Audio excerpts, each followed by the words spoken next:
सनत कुमार जी ने महर्षि व्यास को समझाते हुए कहा, महर्षि, सत्य पदार्थ भगवान शिव ही हैं। भगवान शंकर का श्रवण, कीर्तन और मनन ही उन्हें प्राप्त करने के सर्वश्रेष्ठ साधन हैं।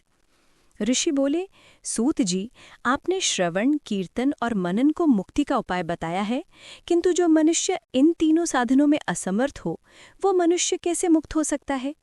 किस कर्म के द्वारा बिना यत्न के ही मोक्ष मिल सकता है? सूत जी कहते हैं, हे शौनक जी, श्रवण, कीर्तन और मनन जैसे साधनों को करना प्रत्येक के लिए सुगम नहीं है। इसके लिए योग्य गुरु और आचार्य चाहिए। गुरुमुख से सुनी गई वाणी मन की शंकाओं को दग्ध करती है।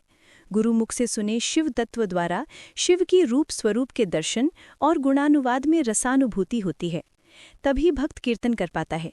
यदि ऐसा कर पाना संभव न हो तो मोक्षार्थी को चाहिए कि वो भगवान शंकर के शिवलिंग एवं मूर्तियों की स्थापना करके रोज उनकी पूजा करे। इसे अपनाकर वो इस संसार सागर से पार हो सकता है। संसार सागर से पार होने के लिए इस तरह की पूजा आसानी से भक्तिपूर्वक की जा सकती है।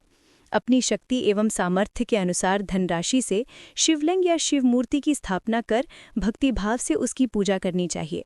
मंडप, गोपुर, तीर्थ, मठ एवं क्षेत्र की स्थापना कर उत्सव का आयोजन करना चाहिए तथा पुष्प, धूप, वस्त्र, गंध, दीप तथा पुआ और तरह तरह के भोजन नैवेद्य के रूप में अर्पण करने चाहिए। श्री शिवजी ब्रह्मरूप और निष्कल अर्थात कला रहित भी हैं और कला सहित भी। मनुष्य इन दोनों स्वरूपों की पूजा करते हैं। शंकर जी को ही ब्रह्म पदवी भी प्राप्त है। कलापूर्ण भगवान शिव की मूर्ति पूजा भी मनुष्यों द्वारा की जाती है और वेदों ने भी इस तरह की पूजा की आज्ञा प्रदान की है। सनत कुमार जी ने पूछा, हे नंदकेशर, पूर्व काल में उत्पन्न हुए लिंग अर्थात मूर्ति की उत्पत्ति के संबंध में आप हमें विस्तार से बताइए। नंदकेशर ने बोला, मुनीश्वर, प्राचीन काल में एक बार ब्रह्मा और विष्णु के मध्य युद्ध हुआ तो उनके बीच स्तंभ रूप में शिवजी प्रकट हो गए। इस प्रकार उन्होंने पृथ्वी लोक का संरक्षण किया।